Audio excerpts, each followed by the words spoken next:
Bismillahirrahmanirrahim. Assalamualaikum warahmatullahi wabarakatuh.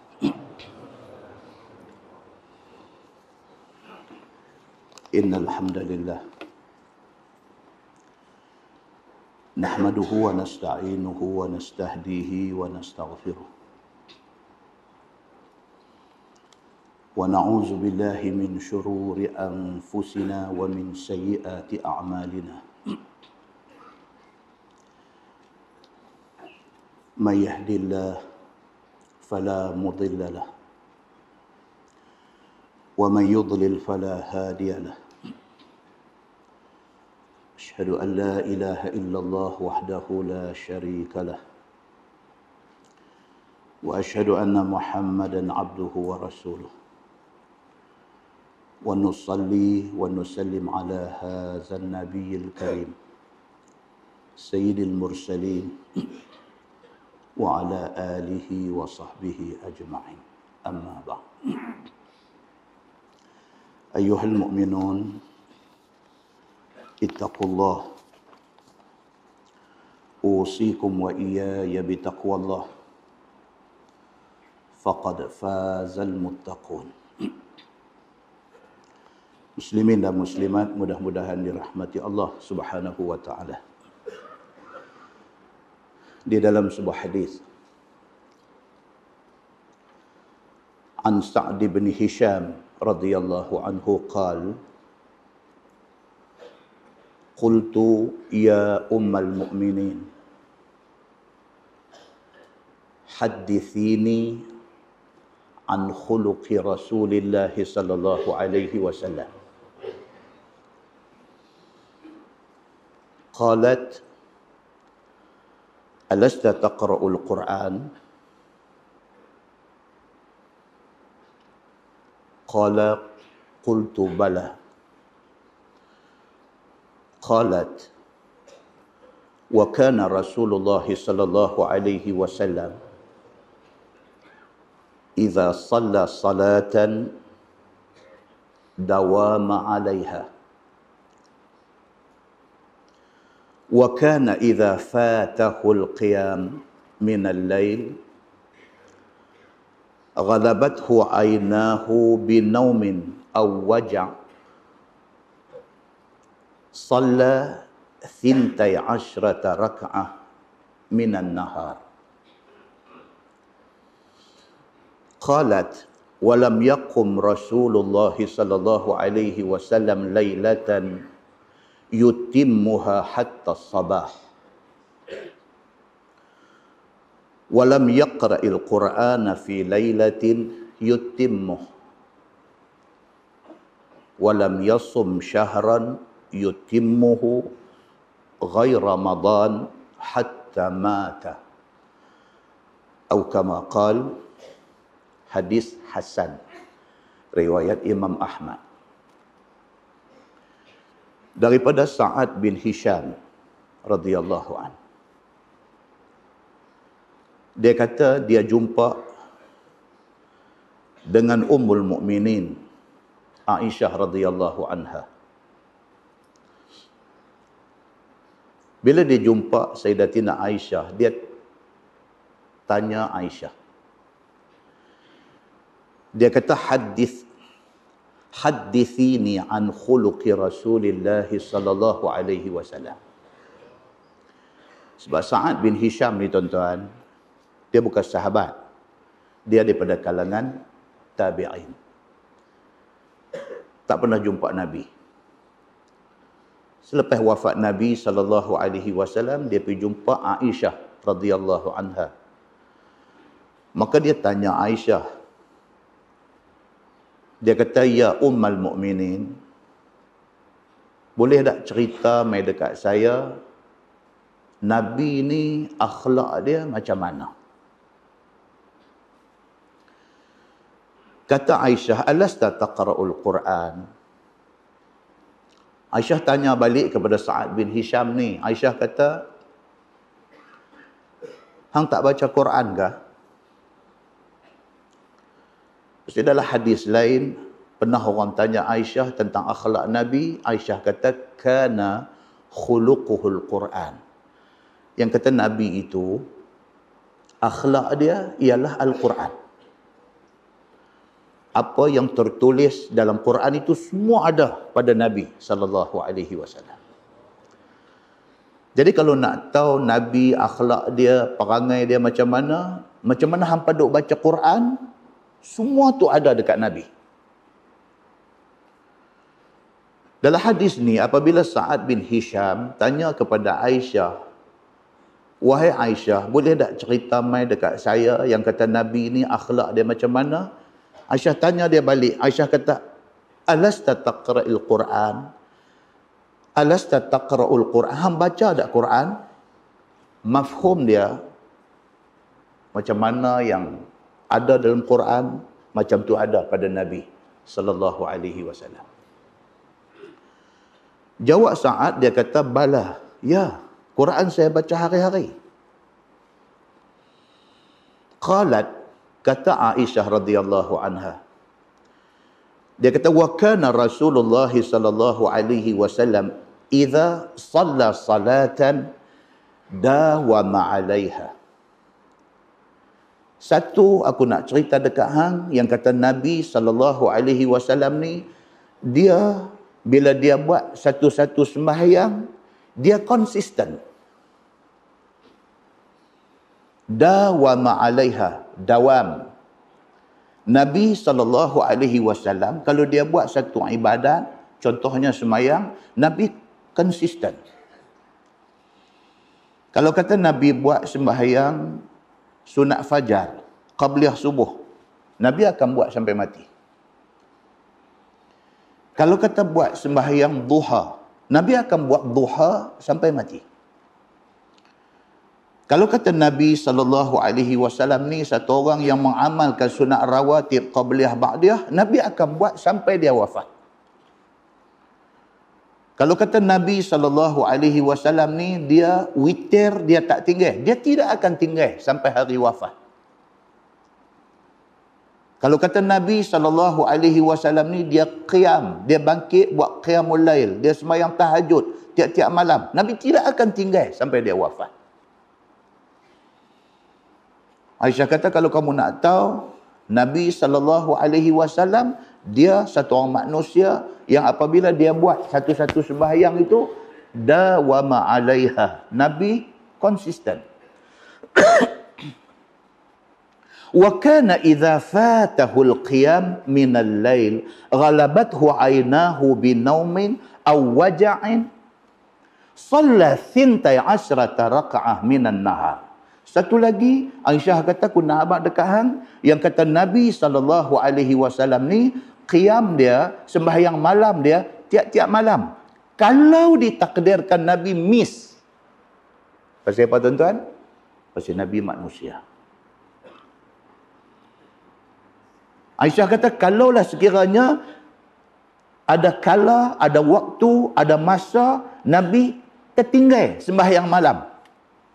Ghalabat huwa ainahu, kerana tak tahan mata, contohnya. Mengalahkan matanya, maksudnya Nabi tak tahu malam tu jadi mengantuk sangat, tak jaga untuk sembahyang malam. Au waja'in, ataupun Nabi sakit. Kalau Nabi miss qiyam, bangun sembahyang malam kerana Nabi sakit ataupun kerana Nabi terlampau mengantuk, shalla 12 raka'ah minan nahar. Nabi ganti balik esok, Nabi sembahyang sunat 12 rakaat. Nabi satu orang yang sangat berdisiplin. Itu sebab kita jumpa dalam hadis-hadis Nabi SAW yang kemudiannya dibincangkan oleh fuqaha. Bagi orang yang ahli dalam melakukan sembahyang sunat qabliyah subuh misalnya. Yang kata ahli sembahyang sunat qabliyah subuh ni maksudnya apa? Dia memang without fail, tanpa miss, dia akan buat qabliyah subuh. Sejak bila? Sejak 5 tahun lepas. Sejak bila? Sejak 10 tahun lepas. Sejak bila? Sejak dia main masjid, dia dengar guru mengajar, guru baca satu hadis, cerita kata siapa buat sembahyang qabliyah subuh, siapa buat sembahyang sunat fajar, dia mendapat kebaikan dunia dan isinya. Khairun minad dunya wa ma fiha. Pahala yang Allah nak bagi kepada orang yang buat qabliyah subuh tu lebih besar daripada dunia dan segala isinya. Start pada dia dengar yang tu, dia tidak pernah tinggal qabliyah subuh. Bila? Sejak 5 tahun, sejak 10 tahun, sejak 15 tahun. Tiba-tiba satu hari itu, Allahu Akbar, terlepas. Ghalatnya dia ni, kerana dia terlepas qabliyah subuh yang dia pertahankan selama 15 tahun ni, ghalatnya dia ni. Dia mai satu hadis. Dia benarkan kepada orang yang seumpama ini, dia qada qabliyah subuh dia selepas daripada habis waktu tahrim.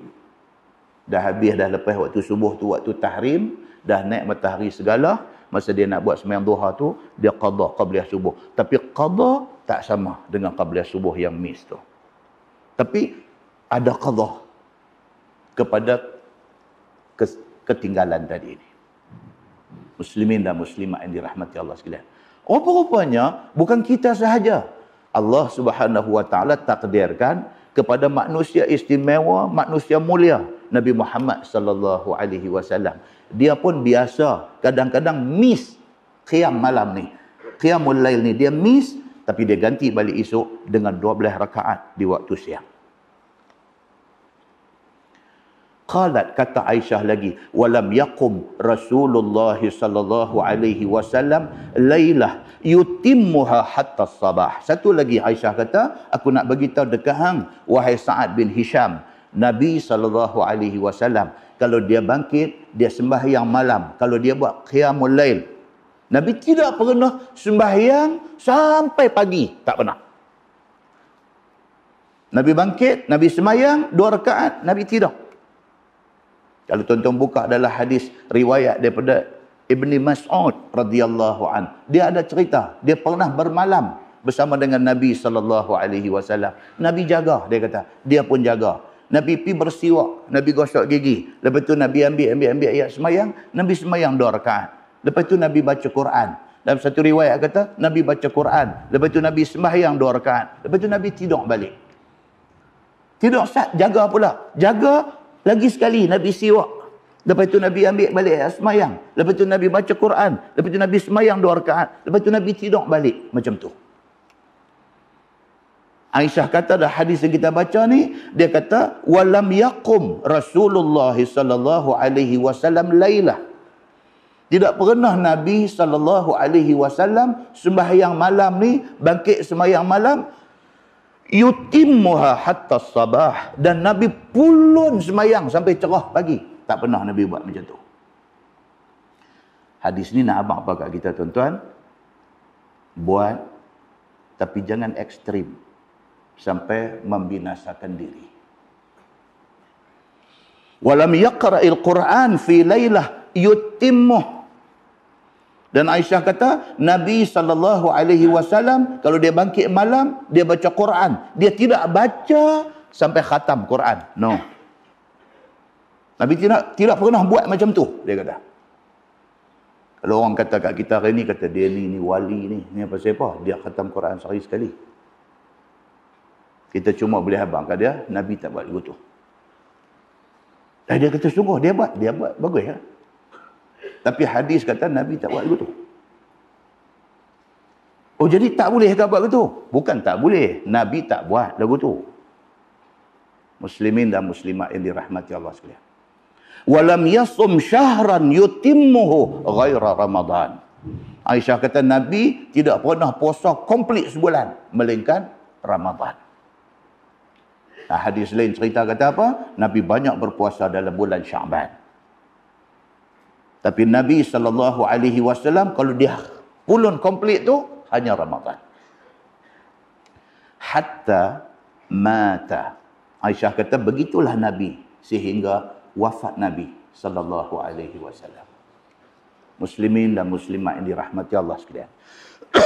Dalam sebuah hadis lain, riwayat daripada Aisyah radhiyallahu anha, kata dia, khudhu minal amal ma tutiqun Fa inna Allah la yamul hatta tamallu. Fa inna Allah la yamallu hatta tamallu. Wa kana ahabbul a'mal ila Rasulillah sallallahu alaihi wasallam adwamaha. Wa in qalla kana idza shalla salah dawama 'alaiha. Yaqulu Abu Salamah qala Allah Ta'ala alladzina hum 'ala salatihim daimun. Sadaqallahul azim atau kama qala. Hadis itu hadis sahih di dalam riwayat Ibnu Hibban. Aisyah kata, Nabi pesan.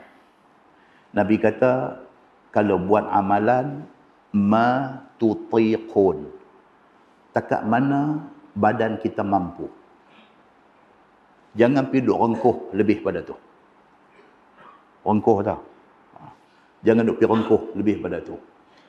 Kita tahu kita punya badan ni lagu mana, takat tu ya.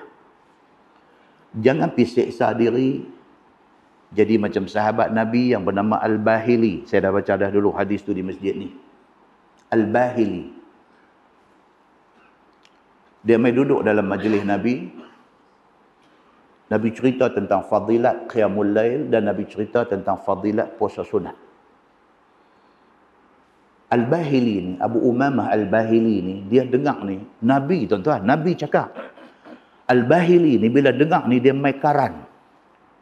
Dia mai karan. Dia duduk dengar tu, dia mai karan. Lepas pada tu, dia pergi balik tempat dia duduk. Balik ke negeri dia duduk. Setahun lepas tu, dia mai balik ke Madinah, dia jumpa Nabi. Dia jumpa Nabi, Nabi tengok dia, Nabi tak kenal dia. Al-Bahili tanya Nabi, dia kata, ya Rasulullah, hal ta'rifuni? Dia kata, ya Rasulullah, tuan tak kenal saya ke? Ana Al-Bahili. Dia kata, saya Al-Bahili. Nabi bila dengar macam tu, Nabi kata apa kat dia? Nabi kata, wahai Al-Bahili, apa jadi dengan hang? Pasal apa hang seksa diri hang macam ni? Dalam syarah hadis cerita kata apa? Biji mata cengkung. Badan kurus kering. Nabi tanya dia, apa pasal ni? Apa jadi dengan hang? Kalau kita hari ni lah, tak jumpa store, main jumpa itu, kita terus tanya, kencing manis ke? Tapi Nabi SAW, dia tanya awak ni, hang ni, hang, pasal apa hang seksa diri hang? Al-Bahili bagi tahu dekat Nabi. Dia kata, ya Rasulullah, setahun lepas, dia kata, saya mai dengar Tuan cakap, saya balik, saya puasa hari-hari. Dia kata, saya semayang tiap-tiap malam, saya tak tidur. Oh, Nabi kata jangan macam tu. Ni hadis yang kita baca ni. Aisyah radhiyallahu anha, dia pesan. Dia kata, khudhu minal amal ma tutiqun. Ambil amalan ni. Buat jadikan amalan kita. Tapi pada kadar kemampuan kita. Kita tahu kita siapa. Kalau kita lampu 15 watt. 15 lah. Pergi masuk sampai 150 watt memang terbakar lah. Dia punya filament putih. Yang tu yang bulan ni main mengaji elok. Bulan depan main tengok duk tulis hati-hati Allah lah apalah semua. Pergi pakai celak sampai melepung. Jik mata jadi macam panda. Pasal apa? Pasal dia 15 watt. Dia pergi cari karan 150 watt. Bila dia main, dia jadi macam tu. Lepas tu mak pak marah dia. Kata, hang ni apa ni? Ayah dulu pun mengaji pondok. Tak di gua hang ni. Pasal hang jadi lagu ni. Dia pergi kata juga. Pasal ayah tak mengaji kat Ustaz Samsuri. Pergi bubuh kat saya pula. Walhal Nabi SAW pesan dah. Kita tengok kita ni, kemampuan kita takat mana. Buat takat tu. Jangan lebih. Khudhu minal amal ma tutiqun. Ambil benda buat amalan ni takat-takat mana yang mampu. Fa inna Allah la yamallu hatta tamallu. Nabi kata kerana sesungguhnya Allah Subhanahu wa ta'ala, Allah boleh bagi pahala mana hang buat Allah boleh bagi. Takut hang tak larat nak buat. Pulun sangat, lepas itu tinggal terus. Ada tak tuan-tuan jumpa kawan-kawan kita macam ni? Ada. Yang kita hari ni boleh main masjid, boleh duduk mengaji, boleh duduk istiqamah, boleh. Pasal apa? Pasal dia yang ajak kita dulu. Tapi hari ni, kita duduk main lagi masjid. Dia duduk main dam bawah pokok dah. Tuan-tuan, ada ahli pengajian ni jadi macam ni. Ada. Dulu dia yang kerja duk peringat kawan-kawan. Dia telefon, dia SMS kawan. Kalau zaman lah ni WhatsApp. Hantar ni semua ni. Peringat ni, malam ni kuliah. Jangan lupa. Jom kita pergi ramai-ramai. Itu cerita bila tu? Itu cerita 10 tahun dulu. Tapi hari ni, orang hak dia duk ajak tu, duk istiqamah, duk main lagi. Dia tak main dah. Pasal apa? Pasal dia dah sampai makam paling tinggi dah. Pasal apa jadi macam ni tuan-tuan? Pasal Nabi SAW dah kata. Dia kata, فَإِنَّ اللَّهَ لَا يَمَلُّ. Allah tak jemu nak bagi pahala. Hang rajin, hang buatlah banyak mana pun. Tuhan tak jemu nak bagi pahala ke hang. Hatta tamallu. Allah akan bagi pahala dekat hang sehingga hang dah tak mau nak buat dah. Sampai dia cemui. Allah boleh bagi lagi. Dia dah cemui dah. Sama macam program pengajian masjid. Sama tuan-tuan. Bagus kita tengok perkembangan hari ni. Masjid ni 30 hari. Program dah ada 40. 30 hari ada. 30 hari. Tapi program di masjid tu 40 program. Pasal apa? Hari-hari tertentu ni campur dengan subuh, campur dengan duha, campur dengan kuliah hasang, campur dengan ceramah lepas pada Aisyah. Ada lagi satu ceramah lagi. Ustaz duk mengajak kuliah Aisyah ni pun naik seria dah. Ustaz lain mainlah duk tunggu-tunggu. Pasal dia pula nak pulun sekali lagi. Bagus kata, bagus. Bagus. Tapi beringat. Pasal apa? Pasal Nabi kata, فَإِنَّ اللَّهَ لَا يَمَلُّ. Allah tak ada masalah. Hampa buatlah 40 program, Allah bagi pahala. Hatta tamallu. Sehinggalah hampa esok ni jemu. Jadi jemu, jadi cemuih. Mai dengar ni, ustaz ni 3 kali mai duk ulang yang tu aku. Dia mau nak mai lah, dia nak mai cemuih dah. Lepas tu dia duk teka pula dengan kawan sebelah dia. Satu saat lagi dia abang ni. Tunggu betul dia cuit kawan dia. Tirak aku kata, tirak. Tu dia nak mai tu, dia nak mai buah tak elok tu. Dia nak mai. Satu lagi dia nanti cerita ni sujud semayang kata nombor ekor jatuh di poket. Dia nanti cerita. Dia tengok cerita sungguh. Allah dia kata, betul tak? Aku kata gang, betul tak? Pasal apa jadi lagu tu? Pasal terlampau. Dia bila terlampau ni, dia muak. Dia jadi muak. Kawah duk mengajak pun muak, kawah duk dengar pun muak. Oh, rupa-rupanya Nabi SAW sudah pesan benda ni. Nabi kata jangan terlebih. Pasal apa? Terlebih tu, Tuhan tak ada masalah. Tuhan bagi juga pahala. Hang tu takut tak boleh nak tahan esok ni. Muslimin dan muslimat yang dirahmati Allah sekalian. Wa kana ahabbul a'mal ila Rasulillah sallallahu alaihi wasallam adwamaha wa in qalla. Aisyah kata Nabi sallallahu alaihi wasallam amalan hak Nabi paling suka ni apa dia? Amalan itu istiqamah, konsisten walaupun sikit. Dia ni tak banyak mana. Dia dalam seminggu dia pergi mengaji 2 kali aja. Macam itulah dia 50 tahun dah. 50 tahun dah. Dia seminggu 2 kali aja dia pergi mengaji. Tapi konsisten. Dia istiqamah dan ternyata akhlaknya bagus, ilmu dia bertambah dan dia beramal dengan ilmu dia. Dengar sampai anak demam pun tak ada pergi klinik ni pasal nak pergi mengaji ni. 2 tahun ya. Lepas tu tak main dah. Mana masjid pun tak pergi dah. Pasal apa? Dia dah sampai makam paling tinggi. Benda ni jadi pasal apa? Pasal kita terlebih daripada yang sepatutnya. Muslimin dan muslimat yang dirahmati Allah sekalian. Kata Aisyah lagi, wa kana idza shalla salah dawama 'alaiha. Nabi SAW kalau dia buat satu-satu sembahyang tu, dia tak akan tinggal dah. Abu Salamah kata, Allah berfirman, allazina hum ala salatihim daimun. Di antara ciri-ciri orang yang beriman itu ialah orang yang sembahyang mereka itu, mereka sentiasa istiqamah. Surah Al-Ma'arij ayat 23. Muslimin dan muslimat yang dirahmati Allah sekalian. Jaga elok-elok benda yang dipesan oleh Nabi SAW. Jangan kita ambil lebih daripada yang Nabi suruh. Sebab takut kita yang kemudiannya akan jemu, yang merugikan kita untuk jangka masa panjang. Mudah-mudahan mukadimah itu memberi manfaat kepada kita insya-Allah. Kita menggunakan Bahrul Mazi jilid 12. Bahrul Mazi jilid 12, muka surat 225. Muka surat 225 bab majaa fi fadlis sarid.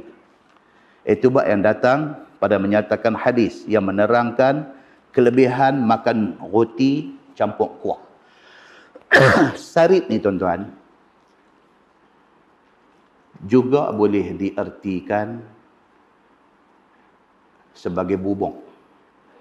Bubung muai. Tapi sarid yang dia maksudkan ni roti koyak-koyak kecil-kecil, tuang kuah banjir, gue bagi dia jadi macam bubung, jadi lembek. Orang yang paling suka makan, orang sakit. Orang sakit. Hak sihat ni apa pun suka. Hak sakit, hak tak suka yang tu, hak ni tak lalu, tawak mulut, bawa main bubung, dia boleh makan. Okey? Baik, dia kata ketahuilah saudaraku, sebetulnya sarid itu mempunyai banyak kelebihan. Bubung ni dia kata banyak kelebihan. Maka sarid itu ialah roti yang dikoyak-koyak dan ditaruh di dalam bekas. Kemudian tuang kuah daging atas dia. Sampailah jadi dia seperti bubung kanji. Orang sakit dengan orang pagang tak ada. Syok. Pasal apa? Boh dia ruih bila tu ya. Boh dia ruih bila tu ya. Tak ada nak. Mereka suka. Macam tu. Baik. Serta makanan itu mengenyangkan perut dengan tiada susah nak berkunyah. Dia kata. Tak gaduh. Boh, dia terus ekspres lagu tu aja. Dah lembut makannya pada yang bergigi dan juga kepada yang tidak bergigi. Dua-dua okey, boleh makan benda ni. Maka jadilah sesedap-sedap makanan pada masa Nabi dan pada masa sahabat-sahabat Nabi. Dia kata zaman Nabi, Nabi suka. Sahabat-sahabat Nabi pun suka. Begitu. Dengan kerana terpuji ia daripada sekalian makanan yang mengenyangkan. Dalam banyak-banyak makanan ada zaman Nabi, sarid ni menjadi makanan favorite. Makanan kesukaan. Sebagaimana disebutlah hadis yang dikeluarkan oleh Imam At-Tirmizi. Kata dia an Abi Musa anin Nabi sallallahu alaihi wasallam qala kamula minar rijal kathir. Ini Nabi kata. Walam yakmul minan nisa'i illa Maryam ibnatu Imran wa Asiyatu imra'atu Fir'aun. Itu hadis dia. Diriwayatkan daripada satu sahabat Nabi sallallahu alaihi wasallam, nama dia Abu Musa Al-Asy'ari radhiyallahu anhu. Daripada Nabi sallallahu alaihi wasallam, sabdanya, telah sempurna daripada laki-laki itu banyak. Nabi kata kalau dilihat laki-laki dengan perempuan, antara laki-laki dengan perempuan ni yang almost perfect, bukan sempurna, tapi almost, hampir-hampir sempurna ni, banyaknya laki-laki. Siapa kata ni? Nabi kata. Ini kata orang perempuan tak puas hati. Dia kata apa benda dia? Pimai doa abang laki-laki lebih, laki-laki lebih, laki-laki lebih. Bukan semua, tapi majority. Yang sabak ni, laki-laki ke perempuan? Majority. laki-laki. Sabang maksudnya apa? Sabang dengar bini dia beletiak. Bini ni dia nanti duduk berang. Laki ni boleh relax ni, boleh pergi ambil surah abang baca. Dulu lah tak baca surah abang dah. Lah ambil handphone. Dia main Candy Crush. Bini duduk bersyarah kat dia. Dia boleh dulu. Sampai bini, orang cakap, tengok telefon. Orang cakap, tengok telefon. Bukan nak dengar kita kata apa. Sabang tak lelaki dia? Sabang. Dalam kebanyakan hal, ada kes-kes tertentu, bini sabang, lelaki tak sabang. Ada. Tapi, hadis ni dia beritahu apa? Dia beritahu dalam kebanyakan hal. Orang lelaki-lelaki ni, dia kata, banyak yang sampai ke tahap hampir sempurna. Baik, lagi dia nanti cerita. Yakni orang laki-laki banyak yang sampai kepada darjat kamal. Kamal ni maksud dia apa? Sempurna. Baik. Yang dibangsakan kepada syarak, yang dimaksudkan kata sempurna ni dari segi syarak, dia kata. Sehingga kan para nabi, para wali-wali, para syuhada, para ulama laki-laki, dia kata. Betul tak betul? Betul. Daripada Nabi Adam, Idris, Nuh sampai Nabi Muhammad, semua laki-laki. Pasal Allah tidak lantik orang perempuan bagi jadi Nabi, pasal apa? Pasal Allah lebih mengetahui. Kita jawab macam mana pun, mungkin betul, mungkin tak betul. Tapi Allah lebih mengetahui. Pasal apa? Nabi Allah pilih daripada kalangan laki-laki. Allah lebih mengetahui. Takkanlah Allah dengan kita lagi pandai fikir daripada Allah. Allah cipta manusia, Allah cipta laki-laki, Allah cipta perempuan. Allah lebih tahu antara laki-laki dan perempuan yang layak menanggung tugas para nabi ini, laki-laki atau perempuan. Allah tahu. Maka Allah bagi laki-laki menjadi nabi. Para wali Allah, awliyaullah, laki-laki. Timbul mai seorang, Rabi'atul Adawiyah, satu perempuan. Maknanya, yang hadis tadi nak abang apa? Dinisbahkan kepada syarak, kebanyakan yang mencapai tahap hampir sempurna ini ialah laki-laki. Sebab Quran kata apa? Ar-rijal qawwamuna 'alan nisa. Laki-laki ni dia bos kepada orang-orang perempuan. Bos dari segi apa? Dari semua segi. Sehingga akan kepada menanggung nafkah orang perempuan tu Allah letak atas bau orang laki-laki. Pasal apa? Pasal itu ketentuan Allah. Begitu. Dan demikian juga para syuhada yang mati syahid ni, semua laki-laki. Adalah terselit satu dua syuhada daripada kalangan wanita. Dan juga ulama. Sampai hari ni, tuan-tuan tengoklah hak duk naik nama jadi ulama dunia ni, semua orang laki-laki. Orang perempuan ada mengaji sampai dapat PhD, tapi dia tak boleh nak sampai ke tahap Dr. Yusuf Al-Qaradawi. Tak boleh nak pergi sampai tahap tu. Pasal apa? Pasal kesempurnaan itu, kamal itu, kesempurnaan itu Allah memang bagi dekat laki-laki. Kalau orang perempuan nak tak puas hati, tak puas hati pasal apa? Kalau tak puas hati, macam tak puas hati kat ayah kita. Ayah kita laki-laki. Kita tak puas hati pasal apa? Kalau kita tak puas hati, macam tak puas hati dekat suami kita. Suami kita laki-laki. Maka adalah lebih baik kita ikut apa yang Allah tentukan. Kita letak orang laki-laki sebagai ketua. Dalam rumah kita, suami kita ketua. Dia yang akan bagi final say dalam apa-apa masalah dalam rumah. Final say. Muktamad, ayah kata. Sebelum ayah nak kata, bincang. Okey, no problem, boleh bincang. Ayah pun kata, mama mai, duduk. Okey, mama, lah ni macam mana? Mama ingat macam mana? Isteri pun kata, ingat macam ni, macam ni, macam ni. Bapak tanya lagi, abang ingat macam mana? Adik ingat macam mana? Kakak ingat macam mana? Ayah dengar semua orang. Ayah yang akan buat keputusan. Ayah kata, lah ni macam ni, ayah ingat kita buat macam ni. Bila ayah kata lagu tu, martun katok tak kira dah. Itu yang muktamad.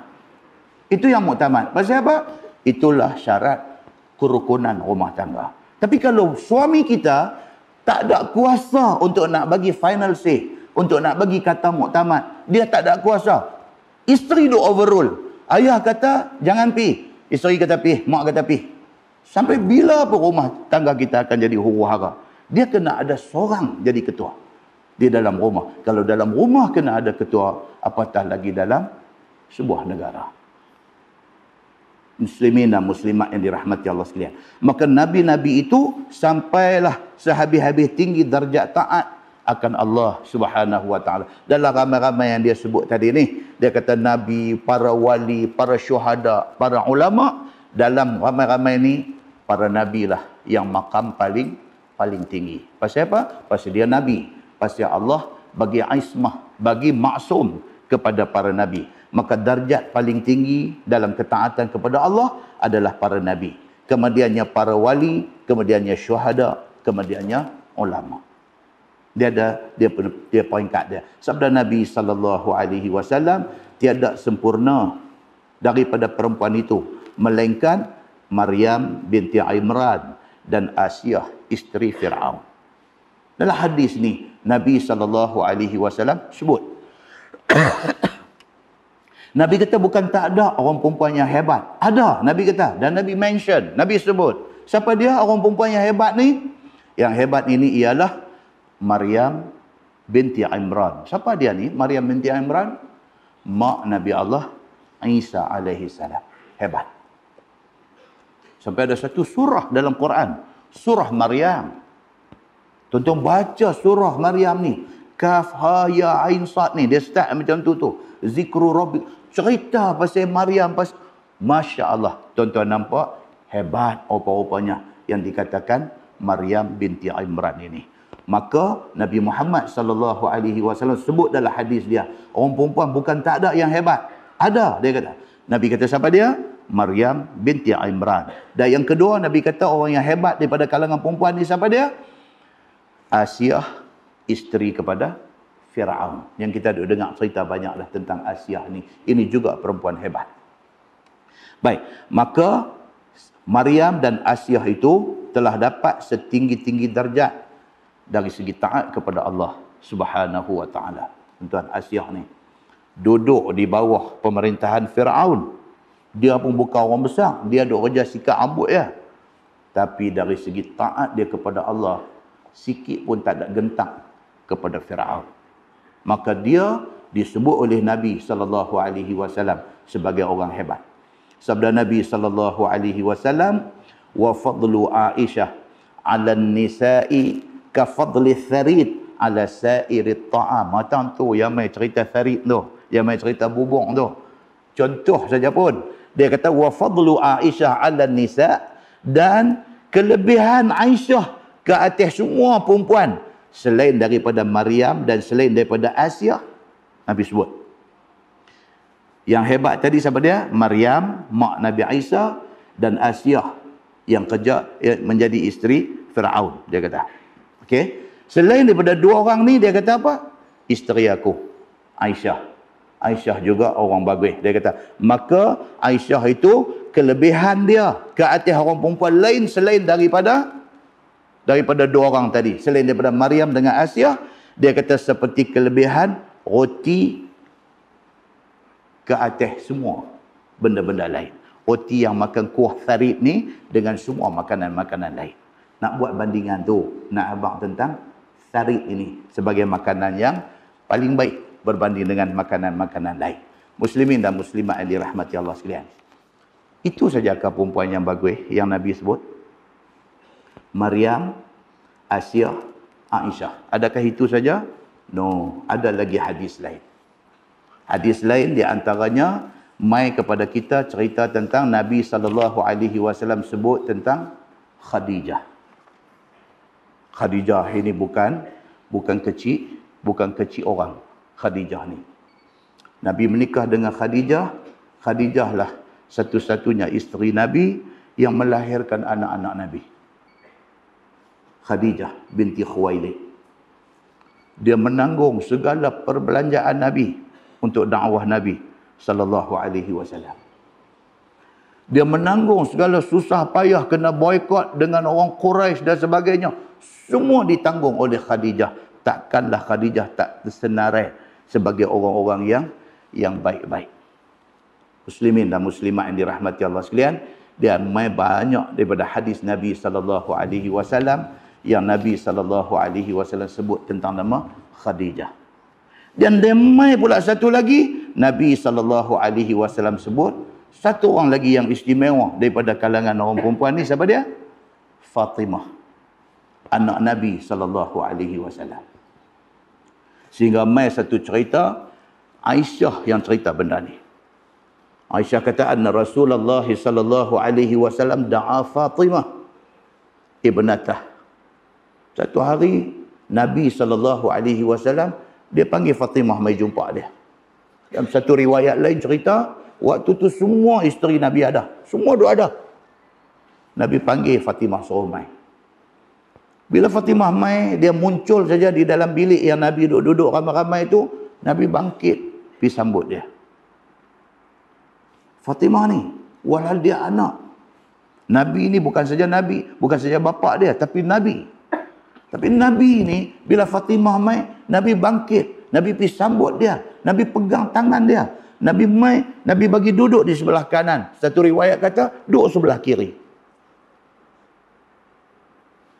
Lepas itu dalam hadis tu kata apa? Fasarraha fabakat. Dah bagi duduk sebelah, tiba-tiba Nabi bisik dengan Fatimah ni. Isteri semua duk ada. Nabi bisik. Tiba-tiba Fatimah menangis. Tiba-tiba menangis Fatimah ni. Summa sarraha fadhahikat. Lepas dia menangis, Nabi bisik pula. Lepas tu dia gelak. Siapa pun tak tahu. Aisyah ada, Hafsah ada, Safiyah ada, semua isteri Nabi ada. Duk tengok ni apa ni Nabi dengan anak dia ni, bisik dua orang mereka, saat-saat teriak, lepas tu bisik pula, saat-saat gelak. Bila habis majlis tu, Nabi bangkit pi, Aisyah mai dekat Fatimah. Faqalat Aisyah, kata Aisyah ni, dia kata faqultu li Fatimah, aku tanya dekat Fatimah ni, ma hadzal ladzi sarraki bihi Rasulullah sallallahu alaihi wasallam fabakaiti summa sarraki fadhahikti. Aisyah kata dekat Fatimah, dekat anak tiri dia ni, dia kata, Fatimah, mak nak tanya ni, dia kata, apa tadi tu? Nabi bisik apa? Yang mula-mula hang menangis. Lepas tu Nabi bisik pula, lepas tu hang gelak. Apa cerita? Fatimah radhiyallahu anha, bila mak dia tanya macam tu, bila Aisyah tanya dia macam tu, dia jawab apa dekat Aisyah? Dia kata, ini rahsia aku dengan ayah aku. Aku tak boleh cerita. Oi, bengkak. Tak cerita. Tak boleh. Dia kata, ini rahsia aku dengan bapa aku. Kalau tak rahsia, bapa dah cakap kuat-kuat semua orang dengar. Tapi bapa bisik kat saya, makna benda ni rahsia. Tak baik saya buka rahsia bapa dekat orang lain. Aisyah pun kata tak apa. Sehinggalah wafat Nabi SAW. Lepas wafat Nabi SAW, Aisyah ni tak boleh lupa lagi benda ni. Dia pergi tanya balik lagi sekali dekat Fatimah ni. Dia kata, ingat dah hari tu yang mak tanya hari tu ni, kata apa dia? Ada sekali kami duduk-duduk ramai-ramai tu, mai-mai Nabi bisik-bisik, lepas tu hang menangis, lepas tu Nabi bisik pula hang gelak. Apa dia? Ni Nabi dah tak ada dah. Boleh ikut cerita kat mak. Dia tak boleh nak lupa benda tu. Dia nak tahu juga. Dalam hadis sahih riwayat Imam Muslim ini, faqalat, kata Fatimah, dia kata, sarrani fa akhbarani bi mautih. Hak mula tu, dia kata, ayah bisik kat saya. Ayah abang kata, umur ayah dah dekat dah. Ayah dah nak wafat dah. Ayah abang yang tu kat saya. Dia kata, fabakaitu. Saya menangis, dia kata. Saya menangis. Bila ayah kata, ni ayah nak abang kat cek, ayah tak lama dah. Menangis dia. Summa sarrani fa akhbarani anni awwalu man yatba'uhu min ahli. Lepas bapa tengok, ayah tengok saya menangis, ayah bisik pula kat saya. Ayah kata dekat saya, lepas ayah mati tak lama, dalam keluarga ni, hanglah orang yang mula sekali akan ikut ayah. Hang pula akan mati. Dia kata, fadhahiktu. Saya ketawa. Saya seronok, pasal saya akan segera ikut ayah saya. Dia kata. Dia habaq macam tu. Dekat Aisyah radhiyallahu anha. Itu hadis sahih, riwayat Imam Muslim. Dan betul macam yang dikata. Tak lama lepas tu, Fatimah radhiyallahu anha pun meninggal dunia. Jadi ada beberapa hadis yang bukan sahaja menceritakan Maryam, mak Nabi Isa, sebagai wanita yang istimewa, bukan sahaja Asyah, isteri Fir'aun, sebagai wanita yang istimewa, bukan sahaja Khadijah, bahkan juga Fatimah radhiyallahu anha. Dalam hadis yang kita baca tadi, diceritakan juga Aisyah radhiyallahu anha, termasuk dia dalam senarai wanita-wanita yang diiktiraf mereka ini oleh Nabi sallallahu alaihi wasallam. Muslimin dan muslimat yang dirahmati Allah sekalian. Masalah dia kata, Asyah dan Maryam itu nabikah kedua mereka ini? Ada orang bincang benda ni. Ada orang bincang. Macam zaman mutaakhir ni, ada pula orang pergi buka satu topik. Dia kata, tak. Mungkinkah, dia kata, Gautama Buddha tu Nabi?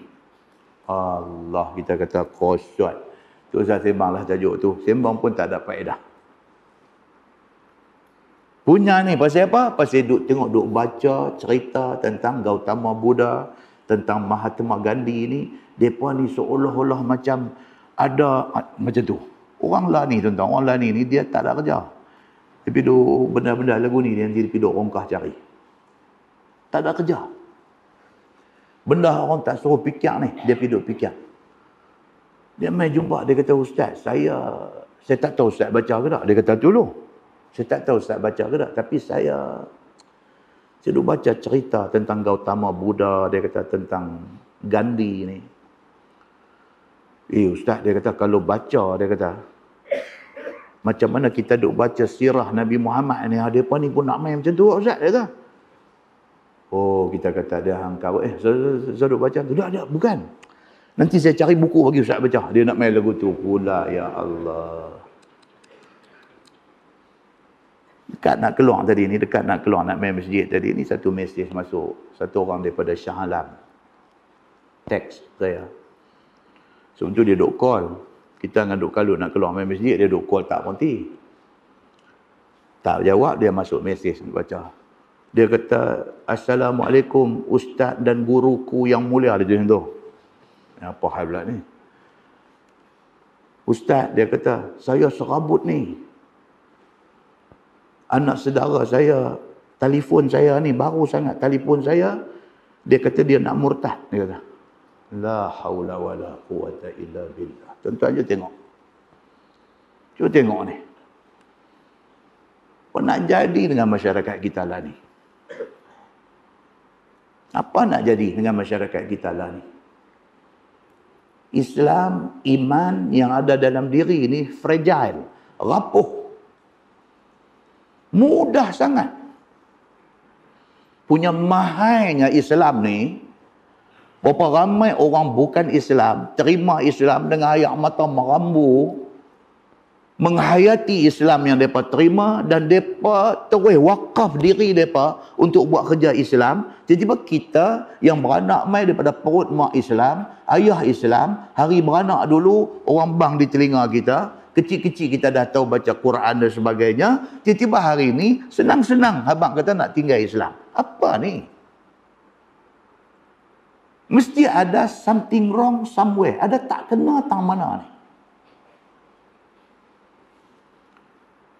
Serabut tuan-tuan. Saya dengan keadaan hari ini, kalau saya serabut. Pertelingkahan yang berlaku di antara tokoh-tokoh agama menyerabutkan. Masing-masing nak kata dia betul, hak lagi satu salah. Dan masing-masing cuba untuk nak ajak seramai mungkin untuk duduk dalam grup dia, salahkah hak satu lagi? Yang implikasi dia, kesan dia apa dia tuan-tuan? Kepada layman, kepada orang ramai, hak banyak-banyak, hak tahu apa nak ambil tahu pasal agama ni, akhirnya mereka buat kesimpulan sendiri. Mereka kata apa? Orang agama pun duk bergaduh. Mereka kata, apa, ni semua tak boleh pakai. Dia pergi buat kesimpulan sendiri yang akhirnya merosakkan.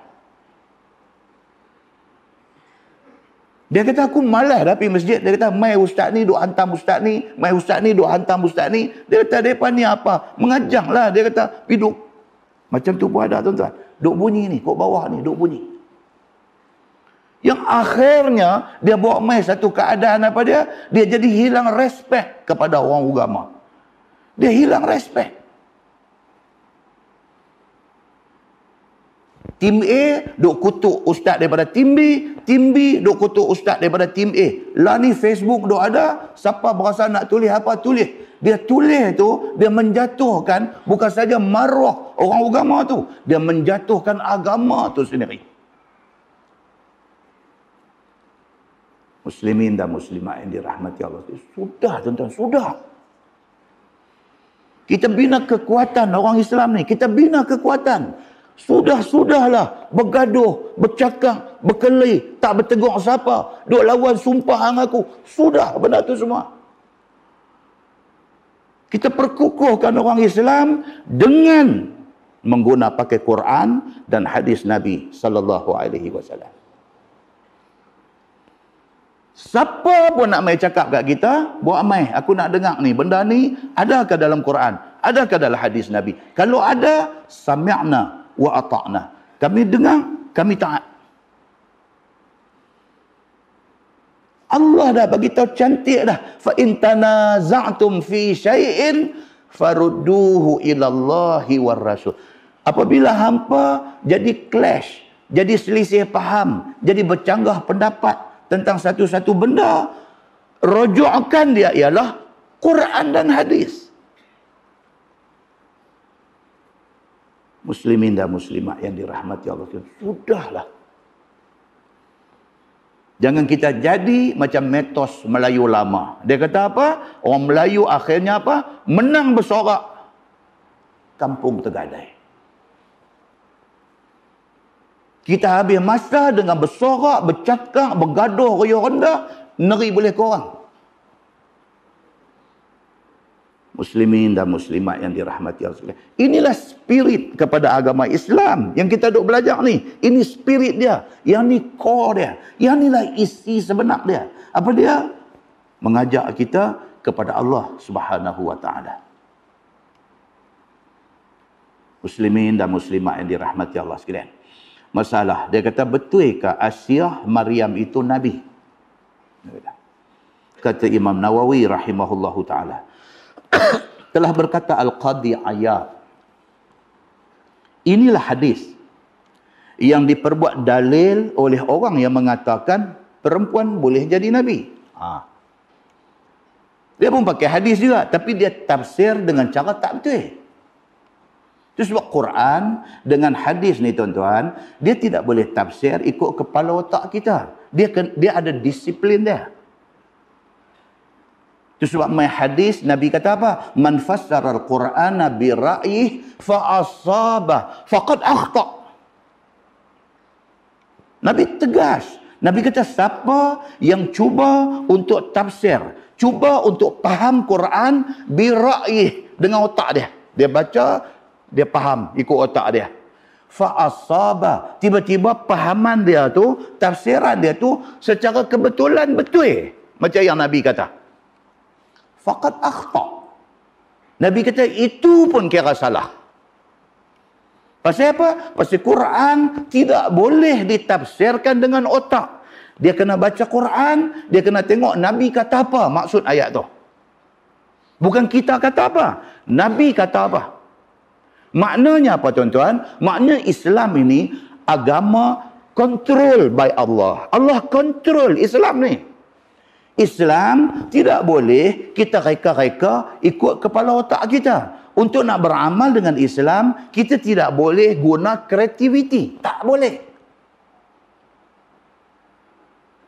Islam ini ada disiplin dia. Kita baca Quran, kita kena tengok tafsir yang Nabi habaq macam mana. Kita baca hadis, kita kena tengok sahabat-sahabat faham hadis tu macam mana. Kalau kita buka ruang kepada agama ni untuk masuk ni kreativiti ni, habis agama kita jadi macam agama lain. Kita mereka, kita tambah yang tu, kita tambah yang ni, kita letak nama agama. Kita kata yang ni agama suruh. Betul ke? Adakah dalam hadis kata agama suruh? Tak ada. Tapi benda ni okey, pasang. Hang nak reka. Hang nak reka tu yang nak pergi Jahannam. Tak boleh reka dalam hal agama. Muslimin dan muslimat yang dirahmati Allah sekalian. Maka dia mai di sini. Dia pakai hadis ni. Dia pakai hadis ni, dia kata dua orang ni juga nabi. Siapa dia? Maryam, mak Nabi Isa ni nabi, dia kata. Siapa dia? Dia kata Asiah isteri Firaun ni, ini juga nabi. Dia kata pasal apa? Pasal hadis ada sebut tadi ni. Hadis sebut kata illa Maryam ibnatu Imran wa Asiah imra'atu Firaun. Bila hadis Nabi sebut kata kecuali dua orang ni, dia kata oh kalau macam tu dua orang ni pun mungkin nabi, dia kata. Ni kata Al-Qadhi Iyad, ini hadis diguna oleh golongan ini nak buat dalil nak kata perempuan boleh jadi nabi. Lah di Indonesia tuan-tuan, imam perempuan ada lah. Indonesia ni depa hak betul dengan tak betul sama banyak, hak betul dengan hak merapu ni sama banyak depa ni. Hati-hati. Itu je nak abang, hati-hati. Pasal apa? Pasal kita tak tahu. Dengan ilmu yang sikit yang ada kat kita ni, kadang-kadang kita nampak dia macam rupa agama. Tapi tak betul. Kita duk kata betul. Dah mai dah, dari sana dah mai dah. Perempuan jadi imam depan. Belakang ni tu dia ambil janggut bagi, duk ikut belakang jadi makmum. Allahu Akbar. Allahu Akbar. Sahabat ni dia nak mai ke hari kiamat ni, apa lagi nak mai ke depan esok tak tahu. Kita duk dapat ni daripada duk hantar mai dalam WhatsApp, daripada duk keluar dalam Facebook, duk tengok ni. Benda ni wujud di sana. Muslimin dan muslimat yang dirahmati Allah sekalian. So, dia kata dikatakan mereka itu Asiah isteri Firaun dan juga Maryam ibu Nabi Allah Isa AS itu dua-dua ni nabi. Adapun jumhur ulama kata kedua-dua ini bukan nabi. Jumhur ulama kata no, tak betul macam tu. Depa bukan nabi. Hanya mereka ini waliyatani daripada auliyaillah. Depa ni wali saja. Bukan nabi. Dan bermula lafaz kamal yang tersebut dalam hadis itu boleh dikatakan atas kesempurnaan sesuatu dan penghabisan pada babnya, dan yang dikehendaki pada hadis itu penghabisan pada kelebihannya. Nak abang kata Maryam ni memang bagus sungguh, tapi bukan bagus sampai jadi nabi. Tapi Maryam tu bagus. Asiah tu bagus sungguh, tapi bagus bukan sampai menjadi nabi. Bagus setakat bagus orang saja. Dia bagus setakat tu aja. Bukan bagus sampai jadi nabi. Muslimin dan muslimat yang dirahmati Allah sekalian. Tengok tajuk bawah tu, bab annahu qala in hasu al-lahma nahsan. Dan bab yang datang pada menyatakan bahawasanya bersabda Nabi SAW, gigit oleh sekalian kamu sehabis-habis kuat gigit. Ni nak cerita makan daging. Makan daging ketul besar. Kan? Nak makan macam mana? Kalau kena daging korma ketul besar tu, adakah cara makan daging korma ketul besar tu ambil lup terus biji ketul habis? Ataupun nak gigit sikit-sikit? Ini tajuk dia. Ni yang kata Islam ni. Sampai hak tu pun ada hadis abang.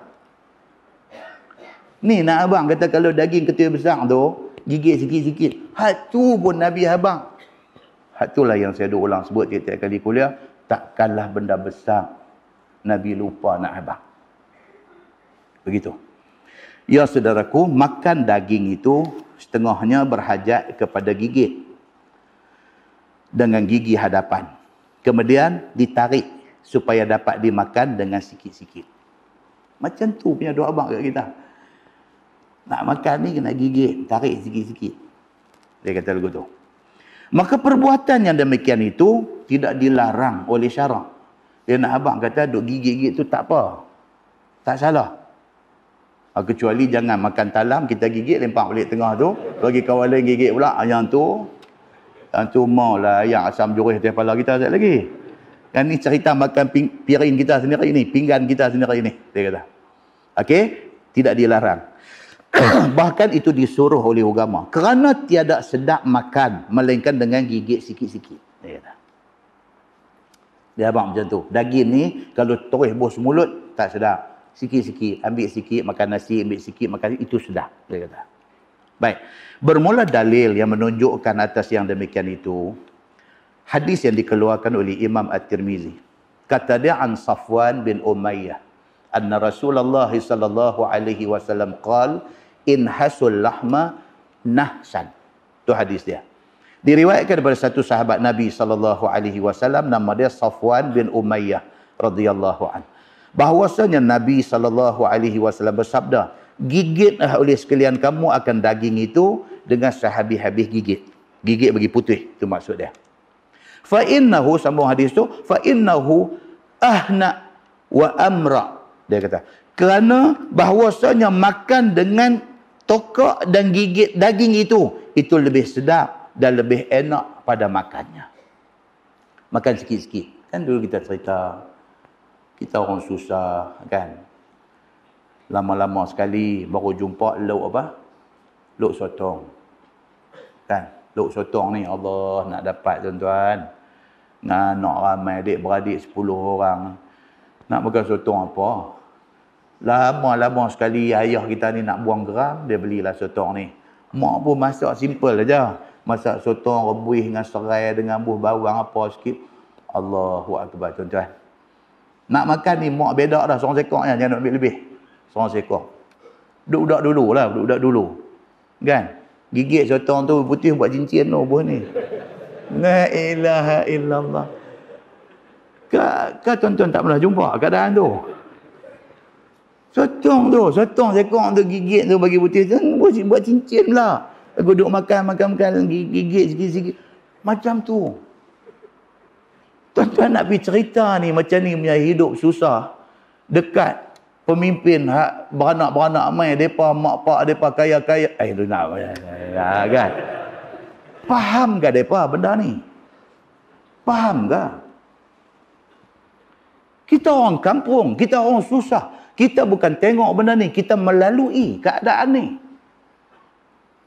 Bila cakap pasal susah hidup, bila cakap pasal keperitan hidup, kita lalui keadaan itu. Kita boleh sebab, kita boleh ketak dada dengar.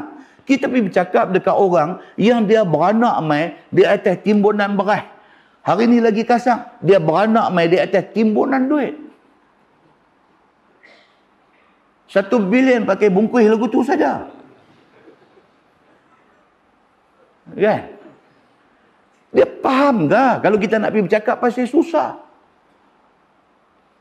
Ni, kuliah kita duduk jalan, ni Zoom kuliah, duduk rakam, PMT duduk rakam apa semua ni.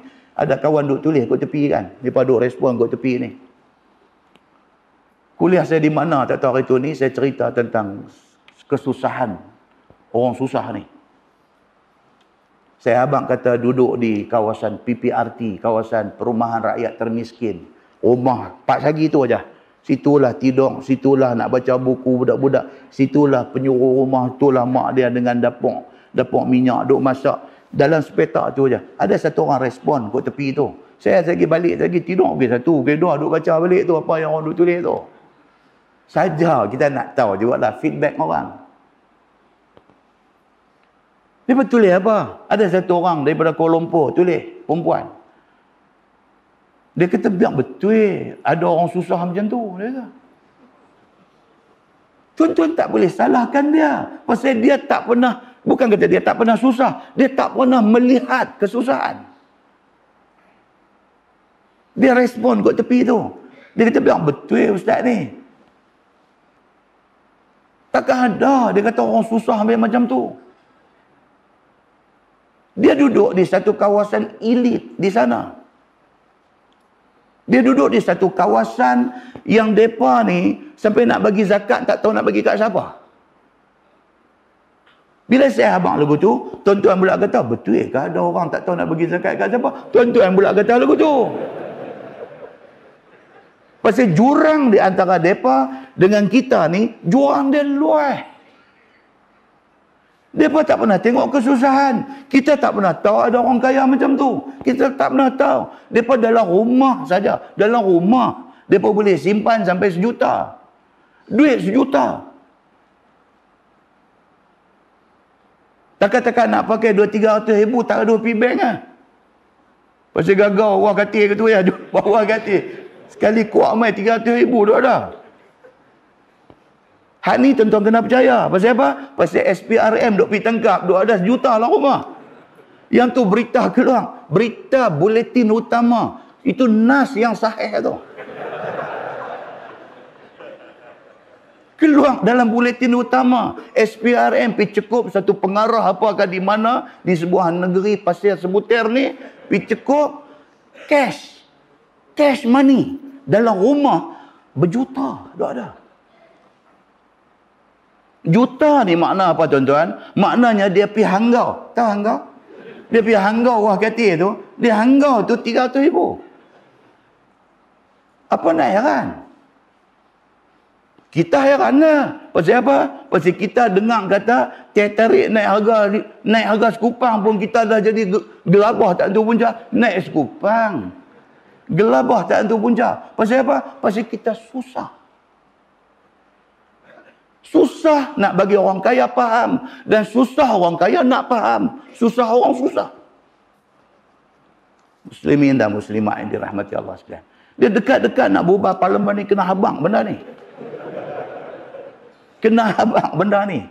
Betapa susahnya orang susah. Yang suara ni tak ada siapa dengar. Suara rintihan orang susah ni kadang-kadang tak didengari. Cuma bila dia mai ni, dia mai dekat nak bubar ni, barulah orang susah ni rasa orang besar-besar mai suap makan di rumah dia. Muslimin dan muslimat yang dirahmati Allah sekalian. Kepada semua pihak kita bercakap ni. Kepada semua pihak. Ingat. You are answerable to Allah satu hari esok. You are answerable di depan Allah satu hari esok. You jadi menteri, you jadi wakil rakyat, you are answerable di depan Allah. Allah akan tanya esok ni. Hang jawab. Muslimin dan muslimat yang dirahmati Allah sekalian. Ini yang dia nak beritahu dekat kita ni. So, dia kata apa? Safwan bin Umayyah kata, diriwayatkan daripada satu sahabat Nabi yang bernama Safwan bin Umayyah, dia kata bahawasanya Nabi SAW bersabda, kalau makan daging ni, gigit sikit-sikit. Pasal apa? Bila gigit sikit-sikit tu, rasa sedap dia. Orang susah faham apa yang Nabi kata. Pasal apa? Pasal Nabi susah. Bila orang susah bercakap, orang susah yang dengar mudah faham. Muslimin dan muslimat yang dirahmati Allah sekalian. Dan sesungguhnya telah dicakap-cakapkan oleh setengah daripada ahlul ilmi pada Abdul Karim itu ada masalah pada hafaznya. Itu hadis tadi.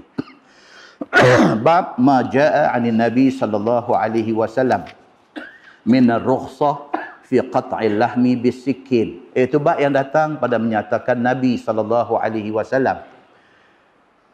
Nabi kata apa? Maaf kalau memotong daging dengan menggunakan pisau. Sikin, pisau. Tadi ketui besar bila nak makan nak kena gigit. Baik, boleh tak boleh di peringkat preparation, peringkat nak buat masak tu, potong siap-siap bagi kecil-kecil dan potong tu guna pisau. Boleh tak boleh potong daging guna pisau? Tajuk ni apa tuan-tuan ni? Tajuk ni very small matter. Pun benda kecil pun Nabi habaq kat kita. Sayangnya Nabi dekat kita dan luahnya syariat Islam yang mai dekat kita ni, sehingga kan tidak ada benda yang dilupakan oleh Allah Subhanahu wa taala melainkan dia habaq semua. Ketahuilah saudaraku, apabila daging sudah masak, adakah lebih utama digigit dengan gigi sahaja ataupun siap-siap potong kecil-kecil dengan menggunakan pisau itu lebih utama? Dia nak bincang itu. Kata setengah ulama, lebih utama makan dengan gigit sahaja. Ada sebagai ulama pendapat lagu tu. Pasal apa? Pasal hadis tadi kata, Nabi kata gigit. So gigit lebih baik, dia kata. Itu satu pendapat. Dan tidak dipotong dengan pisau. Kerana hadis yang kita baca tadi. Dan kata setengah ulama lain, lebih baik potong dengan pisau. Ada setengah ulama lain kata, potong siap-siap dengan pisau itu lebih baik. Dia kata, lebih nampak tertib pada pandangan mata kebanyakan orang. Kerana potong dengan pisau itu lebih segera pada memakannya. Jadi kita potong masa nak gigit-gigit tu. Dah potong kecil-kecil dah, ambil, buah dalam nasi, lepas habis sekali lagu tu aja. Dia kata itu lebih memudahkan. Dan dapat ringkas pada memotong yang besar daripada daging tadi. Yang tiada terpotong oleh gigi, melainkan dengan sikit-sikit. Dia kata lebih cepat saja. Nak makan ni lebih cepat. Kita dah jimat masa nak gigit tu, pasal daging sudah dipotong kecil-kecil. Begitu. Dan Nabi kita SAW ada memperbuat makan daging potong dengan pisau itu. Nabi biasa makan gigit dan Nabi biasa potong siap-siap sebelum masak. Dua-dua pun Nabi biasa buat. Sebagaimana hadis yang dikeluarkan oleh At-Tirmizi dengan kata dia an Amru bin Umayyah Ad-Damri radhiyallahu anhu annahu ra'a an-nabiy sallallahu alaihi wasallam ihtazza katifa syah fa akala minha. Diriwayatkan daripada satu sahabat Nabi SAW, nama dia Amru bin Umayyah Ad-Dumari radhiyallahu anhu, bahwasanya melihat ia Nabi SAW memotong akan daging belikat biri-biri yang telah masak, yang ada daging itu di dalam tangannya. Sahabat kata biasa tengok Nabi potong daging ini dengan guna pisau. Bila sudah dipotong daging itu dengan pisau, lalu dimakan oleh Nabi SAW. Summa madha ila salah walam yatawadda. Ini pula satu hukum lain dia mai. Kemudian daripada Nabi potong daging tu dan Nabi duduk makan, tiba-tiba dia kata terdengar, sedang daripada duduk makan tu, tengah duduk makan tu, tiba-tiba orang bang untuk sembahyang. Nabi tengah duduk makan, bang. Begitu. Bila didengarnya bang ataupun azan itu, maka dicampaknya pisau itu. Lalu pergilah Nabi sembahyang. Nabi tengah duk potong daging tu, dengar bang. Nabi tinggal pisau tu, Nabi pergi sembahyang. Begitu. Dan tiada mengambil wuduk lagi. Dia mai pula satu hukum lain, Nabi tak memperbaharui wuduk. Dia nak abang apa adalah hadis ni, selain daripada dia nak abang kata daging boleh dipotong guna pisau, selain daripada tu dia nak abang apa? Dia nak abang kata makan tidak membatalkan wuduk. Makan tak membatalkan wuduk. Ada orang hatu boleh pening. Dah dia kata, ustaz, kalau macam kita makan, kita tak ambil sembahyang lain, kita terus pergi sembahyang tak apa. Dia kata tak apa. Dah bukan dia kata kalau tengah duduk sembahyang, kalau makan batal kan. Dia duduk pening macam tu. Ya Allah. Hang tengah sembahyang, hang makan memanglah batal sembahyang. Batal sembahyang bukan batal yang sembahyang. Kita dengar kita gelak, tapi ada kawan pening ni, dia duduk pening. Aku pening tak faham dia. Kita tanya balik tak faham tak mana. Tak, dia kata kalau kita sembahyang, okey, dia kata, kita kata okey. Lepas tu tengah kita sembahyang, katalah ada nasi duk lekat celah gigi mana kan, dia satu macam yang keluar mai kita pun telan. Tu jadi macam mana? Dia kata, dia tanya kita balik. Kita batal lah kalau hampir telan tu memang nasi betul, batal lah. Ada tu yang tadi pergi kata apa makan apa semua tu tak pergi ambil ayat sembahyang lain tu macam mana pula dia kata. Lah kita kata apalah ni. Hak tu cerita batal sembahyang, hak ni cerita batal yang sembahyang. Dia kata hak tu aku pening. Yang tu memang pening sungguh lah. Memang pening sungguh lah. Benda hak tak pening tu dia pergi duk pening. Ya Allah. Tuan-tuan bisa jumpa ada orang macam ni? Dia kata, ustaz nak tanya, dia kata. Orang lelaki sembahyang pakai cincin emas. Sah tak sembahyang? Dia kata, ustaz, orang lelaki pakai cincin emas. Dia sembahyang. Sah tak sembahyang? Tak sah, tak sah sembahyang bukan pasal cincin emas tu. Banyak benda lain lagi. Syarat sah sembahyang, apa semua, rukun sembahyang. Kalau dia buat semua tu elok, syarat sah sembahyang semua elok, rukun sembahyang dia buat elok, sahlah sembahyang dia. Dah, dia kata. Dia main pening tu. Ada. Ni saya tanya ni, dia kata dia laki-laki tapi dia pakai cincin mai. Lepas tu dia semayang. Sah semayang dia. Kita pula kata dah tu yang saya duk abang tu. Cincin mai tu tak ada sangkut dengan sah batal semayang. Dia duk buat je. Benda kecil tu dia pergi jadi pening. Hak besar lagi tak tahu apa lah. Kecil tu dia pening. Kita kata dia tak lah ni hang berarti hang confuse apa? Hang confuse dari segi orang lelaki-lelaki tak boleh pakai barang emas kan? Dia kata betul. Okey, yang tu betul lah. Lelaki-lelaki tak boleh pakai barang emas. Betul. Tak apalah dia kata. Tapi saya nak tanya ni, dia pakai cincin emas sembahyang. Dia duk pi yang tu balik. Kita kata pakai cincin emas tak menyebabkan sembahyang batal. Tapi dia pakai cincin emas tu haram. Yang tu saya tak faham. Dia kata, kalau dah haram macam mana tak betul? Oh, tuan-tuan. Boleh telan Panadol 5 biji ni nak terang ke dia ni. Dia confuse ni tuan-tuan. Ibarat kata benang tu dia kosot. Tuan-tuan nak rongkai benang hak kosot tu. Jenuh.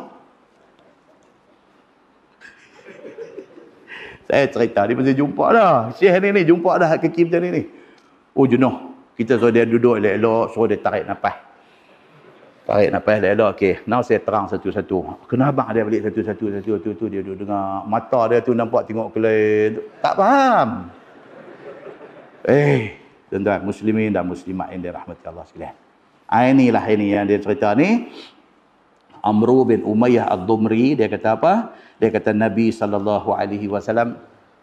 nak makan, potong daging dulu. Tengah duk makan, orang bang.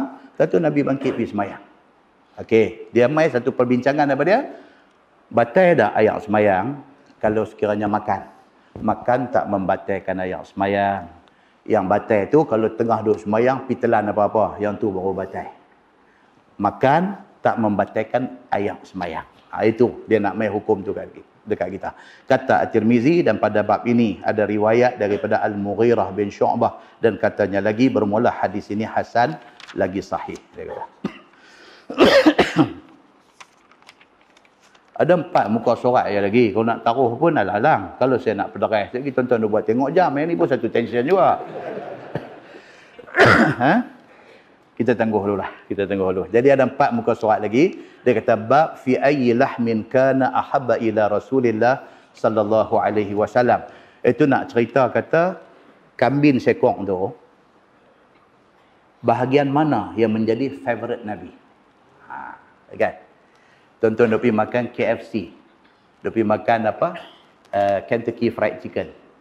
Tuan-tuan pergi order, tuan-tuan beritahu kat budak sales representative tu, tuan-tuan kata kat dia, saya ambil dinner plate ori, semua mau bahagian tight. Kata kat dia. Tu, kita spesifik bahagian. Tight ni apa dia tuan-tuan? Tight. Tu bahagian paha tu, atas paha tu. Paha drumstick atas pada paha tu. Tight. Dia pilih bahagian tu. Dia abang kat budak tu. Ni, pakcik mau apa dinner plate ori, semua tight. Kan budak ni kata tengoklah pakcik, kalau ada kami bagi. Ni yang kata Pak Haji ni. Dah abang dulu ada tak ada? Kalau tak ada aku tak boleh makan. Oh, pongai. Kalau tak ada aku tak boleh makan. Aku mau bahagian tu ya, aku mau tight aja. Hang bagi hal lain lagi.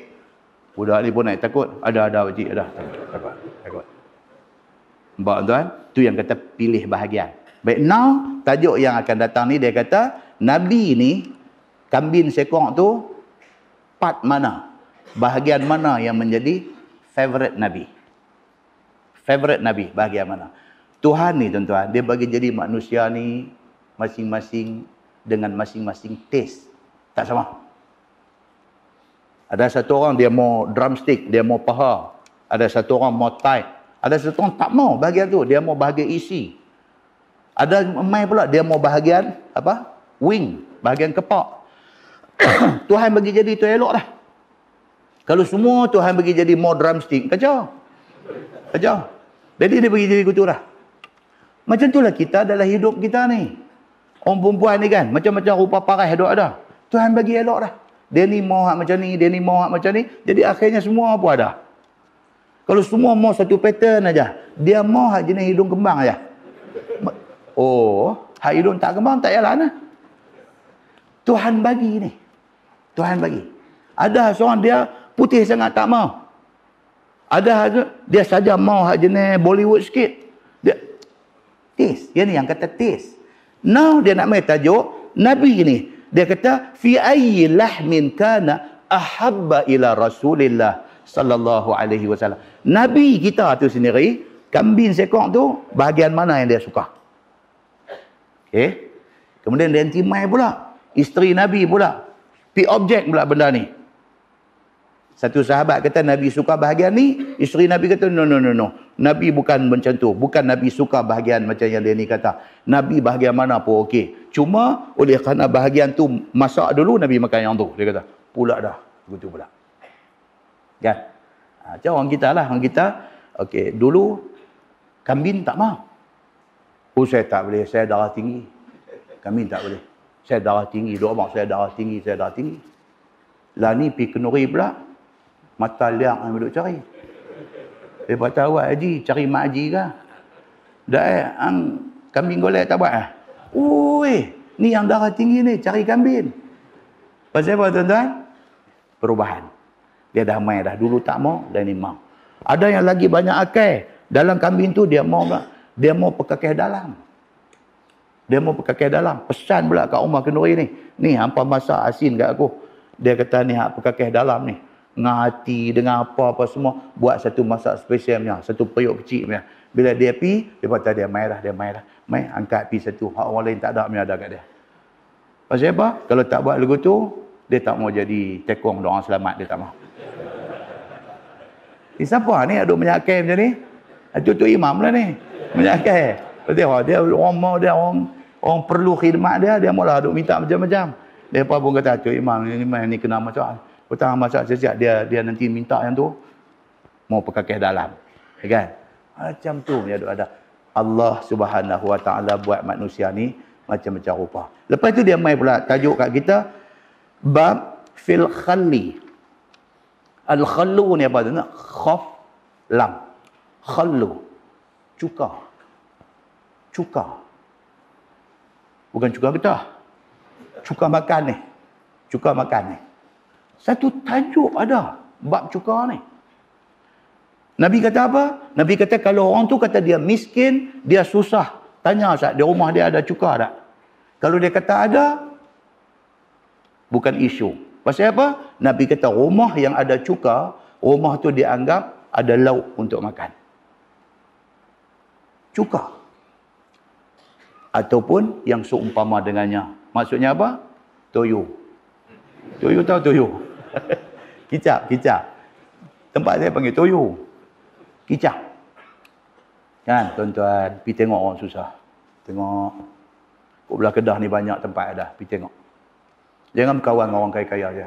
Kawan dengan orang susah sama. Pergi tengok macam mana mereka susah ni makan. Nasi, toyo ya. Kalau boleh buat, kalau boleh goreng telur. 3 biji telur, timbuk, buah bawang besar sikit, buah cabai apa sikit, timbuk, goreng. Potong bagi seorang sejorai tu. Anak-anak tambah 3 kali. 3 kali. Susah. Bagi mereka, nasi dengan menu toyo, dengan telur ni, Allahu Akbar, nikmat tak tahu nak abang. No, hak orang kaya tu. Mak ni tak tahu nak masak dah apa ni. Tak tahu nak masak dah. Masak semua tak perlu makan. Nak makan cikedis je. Kaya. Mak kata abang main makan ni. Mak buat sup ekor. Mulut pergi. Tak mau. Tak mau tuan-tuan. No, hak miskin no. Telur goreng saja. Tambah 3 kali. Susah. Muslimin dan muslimat dirahmati Allah sekalian. Apa-apanya Nabi SAW abang. Nanti baca hadis ni macam mana Nabi SAW pergi rumah tanya apa ada hari ni, dia pun kata tak ada apa. Nabi tanya cuka ada tak? Cuka ada. Nabi kata kalau ada boleh makan. Itu dia yang kata Nabi. Cuka ada tak? Ada boleh makan. Nabi kata. Nabi ini satu orang manusia, nanti kita baca hadis dia. Nabi ini satu orang manusia yang tak banyak akal. Tak banyak akal. Tidak pernah sekali dalam umur hidup Nabi, Nabi komplain makanan. Tak pernah. Tidak pernah sekali dalam umur hidup Nabi, yang Nabi orang bagi apa, dia komplain. Dia tak makan. Tak pernah. Melainkan lalu Nabi makan, tak lalu Nabi tak makan. Itu ya. Muslimin dan muslimat yang dirahmati Allah sekalian. Kemudian last, dia nanti mai kat kita tajuk, fi aklil bitir birrutab. Ini pula satu topik pula kita nanti bincang esok ni. Boleh tak boleh makan bitik? Bitik ni maksud dia apa tuan-tuan? Tuan-tuan nanti kata buah betik lah, dia bunyi macam betik. Bitik. Tak. Temikai. Arab ni pun satu. Dia sebut bunyi macam betik tapi temikai. Bitik ni maksud dia temikai. Watermelon. Boleh tak boleh dia kata makan bitik, makan temikai dengan rutab. Rutab ni apa dia? Kurma. Rutab ni saja macam-macam. Ya, hak basah nama lain, hak kering nama lain, hak apa? Hak putih. Kalau pergi Madinah daripada jual lah, hak putih tu makan perut-perut tu.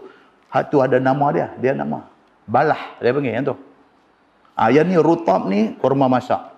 Boleh tak boleh kita makan watermelon, apa tembikai dengan kurma? Boleh tak boleh? Kita nanti perendang perbincangan ni kepada, ada orang tu sebut, dia kata kita tak boleh campur makan ikan laut dengan ikan darat. Ada bisa dengar? Ada. Dia kata tak boleh campur. Kalau makan ikan laut tak boleh campur dengan ikan darat. Betul ke tak betul? Tadi kami dah nak cerita nak main tadi, sahabat saya ni dia orang kesihatan. Dia duduk cerita. Dia kata, Ustaz, ada satu rancangan dalam TV lah ni. My Doctor. My Doctor, dia kata. Ada satu rancangan dalam TV. Talk show dalam TV ni. Saya pun tak nak tengok. My Doctor. Dia ada satu moderator, dia ada 2 orang panel. Mereka ni doktor. Mereka bincang tentang mitos dalam masyarakat. Mitos. Yang kadang-kadang kita ni, kita percaya benda tu. Walaupun bukan Quran, bukan hadis, tapi kita percaya. Dia kata kalau makan yang ni, jangan makan yang ni. Saat lagi jadi, mereka ni rongkai benda ni. Mereka cerita dari segi perubatan, dari segi saintifik, dari segi apa, betul ke benda ni tak boleh makan sama-sama. Kan? Yang selalu kita dengar orang kata apa? Makan durian dengan dengan kopi ke apa? Tak boleh minum. Macam-macam lah. Mereka duduk pegur tu. Kalau apa baru sudah makan durian, pergi nak buka Coca-Cola. Dia kata jangan. Saat lagi anak-anak tak ada balik, jalan dulu. Dia kata lagu tu. Baik, persoalannya betul ke tak? Ni My Doctor nanti rongkai. Betul ke tak betul? Okey. Kita, itu bukan bab kita. Kita nak rongkai dari segi agama. Hadis ada sebut apa benda. Betul ke ada hadis yang mengatakan tak boleh makan makanan laut sekali dengan makanan darat? Betul ke? Ikan laut dengan ikan sungai tak boleh makan sekali. Betul ke? Benda ni akan duduk di bawah tajuk fi aklil bitir birrutab. Makan tembikai dengan kurma. Boleh tak boleh? Nah, wallahu alam. Kalau tak bubar lagi, ada lagi kuliah bulan depan. Kalau bubar, bubur dengan kuliah-kuliah kita sekali tak ada. Dia tarik sekali dengan kuliah kita. Bukan pasal apa? Bila bubar parlimen, saya punya cakap akan jadi tafsiran macam-macam. Itu saja cari masalah. Okey. Lain yang kita cakap, lain isu. Saya kuliah di masjid Jitra, Masjid Darul Aman. Baca hadis cerita pasal setiap penyakit ada ubat dia kecuali penyakit tua. Itu hadis yang kita baca di Darul Aman hari tu ni. Lepas itu saya saja kata benda tu 2 tahun lepas. Saya kata dah kita dah umur 90 lebih. Dia duk tolak belakang suruh jadi Perdana Menteri. Tak boleh dah kata pasal kita dah tua. Saya kata tu 2 tahun lepas. Kata dalam politik semasa ni, hamba Allah umur 90 ni dicalonkan. Dia pergi gunting kuliah saya 2 tahun lepas no. Dia lempar masuk lah ni. Jadi orang yang sokong dia marah saya. Dia kata, ni apa ni? Dia main macam tu.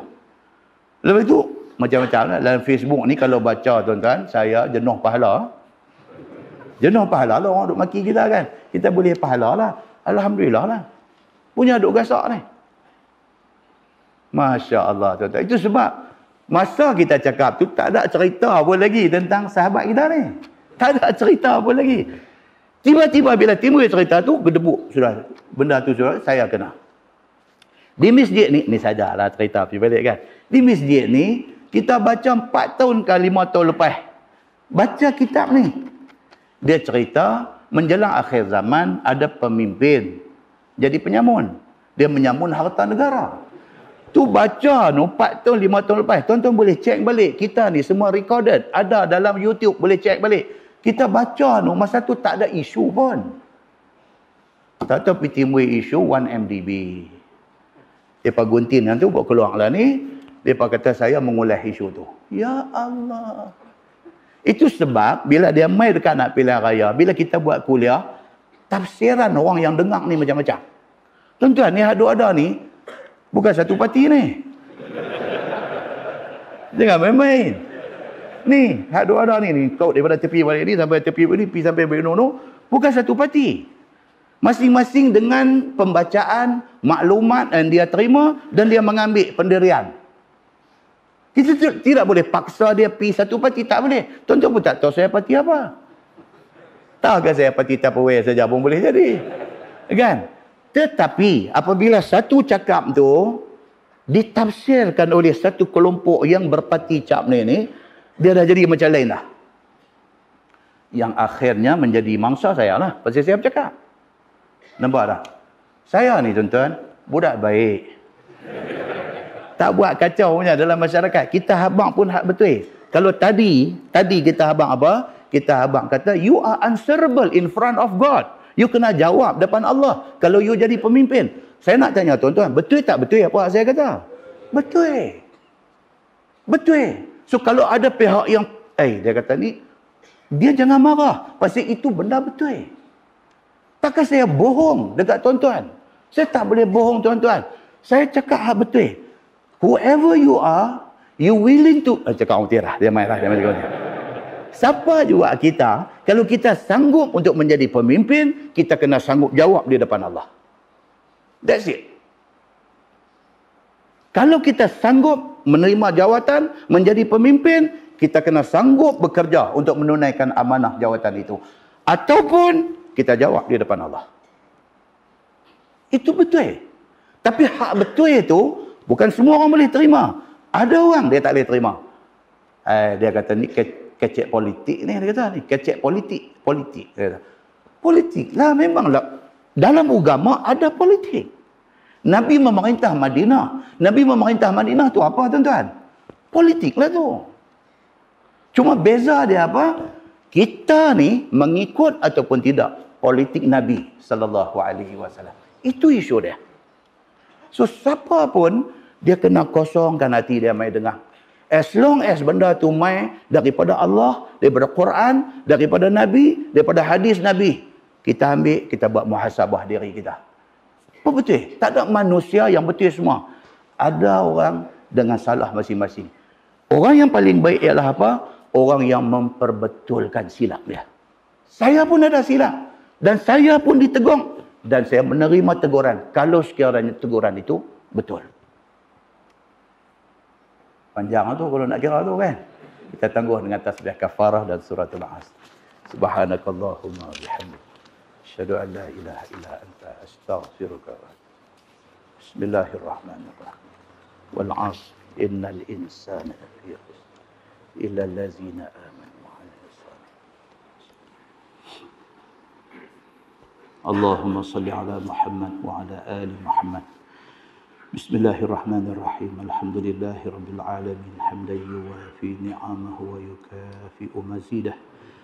يا ربنا لك الحمد كما ينبغي لجلال وجهك الكريم وعظيم سلطانك. رضينا بالله ربا وبالإسلام دينا وبمحمد نبيا ورسولا. اللهم افتح علينا فتوح العارفين وارزقنا فهم النبيين بجاه خاتم المرسلين. اللهم فقهنا في الدين وعلمنا التأويل واهدنا صراطك المستقيم. Allahumma arinal haqqa haqqan warzuqna ittiba'ah wa arinal batila batilan warzuqna ijtinabah. Allahumma ij'al jam'ana jam'an marhuma wa tafarruqana min ba'dihi tafarruqan ma'suma. Wa sallallahu ala Muhammadin wa ala alihi wa sahbihi wa sallam. Walhamdulillahi rabbil alamin. Assalamualaikum.